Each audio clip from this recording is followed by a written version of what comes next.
కాబట్టి మనుషులు నమ్ముకోవడం వ్యర్థం.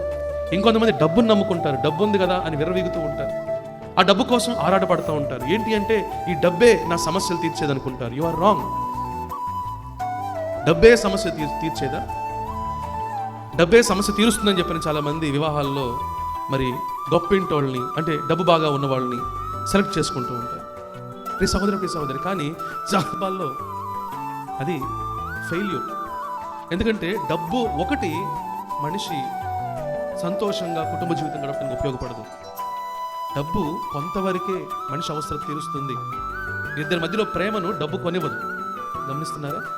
ప్రశాంతంగా నిద్రను డబ్బు కొనివ్వదు, ఆరోగ్యాన్ని డబ్బు కొనివ్వదు, ఇద్దరి మధ్యలో సమాధానాన్ని డబ్బు కొనివ్వదు, ఇద్దరి మధ్యలో కుటుంబ సంతోషాన్ని డబ్బు కొనివ్వదు. ఈరోజు ఎంతో మంది డబ్బు ఉండి నెమ్మది లేని వాళ్ళుగా ఉన్నారు. కాబట్టి డబ్బును కూడా మనం నమ్ముకోవడానికి